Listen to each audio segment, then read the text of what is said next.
The FAR is the Bible of government contracting, so does that mean you should sit down and read it? The answer is no, because the FAR is 2,000 pages long and most of it doesn't apply to you. What's important is just the individual FAR clauses that are incorporated into your contract. In this video, I show you how to find the clauses that apply to you, and I answer frequently asked questions and share my tips on how to avoid costly errors. Sound good? Well, let's jump in. But first, what is the FAR? Well, FAR stands for Federal Acquisition Regulation. It's the rule book for doing business with the federal government. And the FAR covers a lot of ground, but the government will put certain individual FAR clauses in your solicitation and contract. Which clauses it selects depends on the type of contract it is. And the government will also require that prime contractors flow down some clauses to their subcontractors, which means even if you're a subcontractor, you need to understand the FAR clauses. So how do you find the clauses that apply to your solicitation and contract? Well, let me show you. Here is a solicitation I just downloaded from sam.gov, and the solicitation lists the FAR clauses that you'll have to comply with if you're awarded the contract. And this here is an example of a FAR clause. It starts with a number followed by a title. This solicitation includes the full text of some clauses and incorporates others by reference, and I'll show you how that works. This first one here, contractor employee whistleblower rights, they've copied the text of the entire FAR clause here into the solicitation. Now, if we scroll down in the document, we see a bunch of FAR clauses listed with check marks next to some of them. If there is a check mark, it means that FAR clause is incorporated into the contract, and it's up to us to go find it in the FAR and read it. So we see this one here, 52.219-14, it's checked, so it's incorporated into the contract. So let me explain the FAR's numbering system so you know how to find that clause in the FAR. The digits to the left of the decimal point are called the part number, so this clause is in part 52. The next number is 2, that's called the subpart number, and the number to the right of the decimal point is the section number. This is section 219. The number to the right of the dash is the subsection, in this case 14.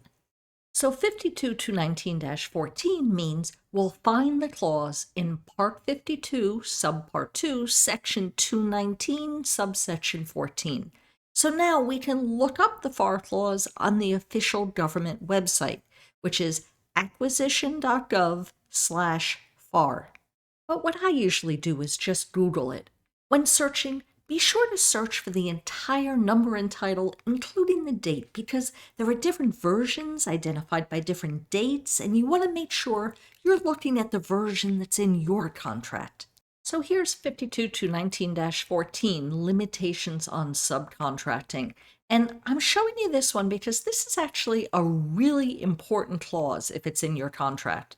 In fact, many viewers have asked me about what they call a middleman strategy, and if you're one of the people wondering about a middleman strategy, then pay attention to this FAR clause here. And now I want to show you some other important FAR clauses that you may see in your contract. This clause describes the invoicing procedures and says you must submit an invoice in order to get paid.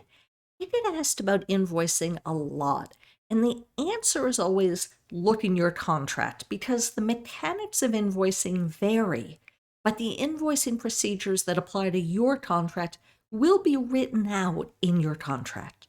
And the payment process will also be spelled out in your contract.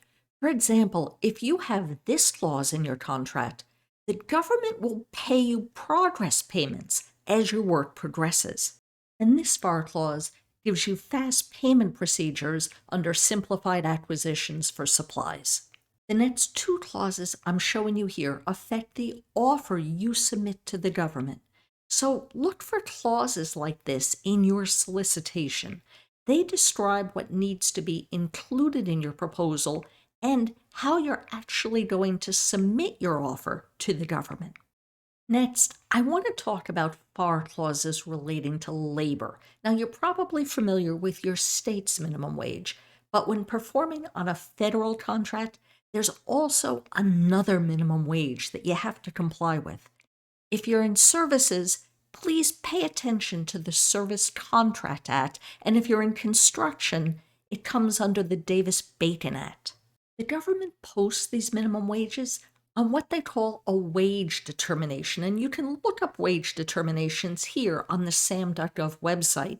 But what's important is the wage determination that applies to your particular contract, and that should be provided with the solicitation. It's essential to know the wage determination that applies to your contract because the wage determination affects your labor costs and therefore your pricing. Okay, there's one more FAR clause I want to show you, and this one may surprise you if you haven't done government work before. The FAR contains clauses that permit the government to terminate a contract at any time without cause when it's in the government's best interest. And this does sometimes happen. I have seen contracts terminated shortly after they began.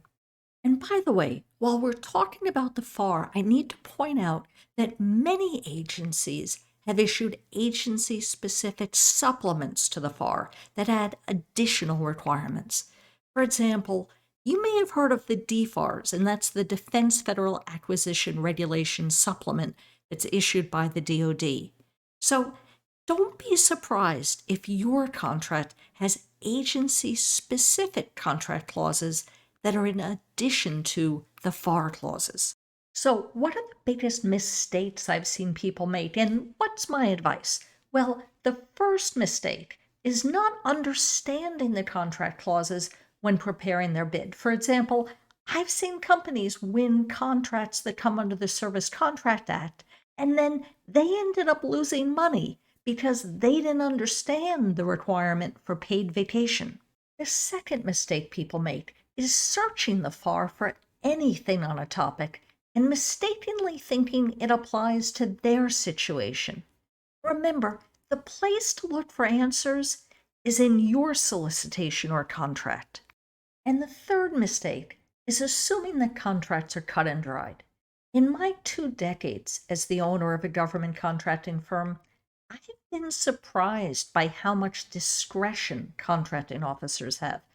I have seen contracting officers take positions and make interpretations that I know are incorrect. I've had interpretations cost me money and cost me time. The point being, it's important to understand how your contracting officer interprets things. Making assumptions about what something means or how your contracting officer will interpret it can cost you money. So if anything is ambiguous or unclear, please ask for clarification. If you're in the solicitation phase, submit a question in writing to the person identified in the solicitation.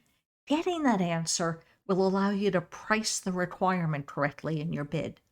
And once you receive a contract, if something isn't clear, please bring that up at your initial meeting with the agency.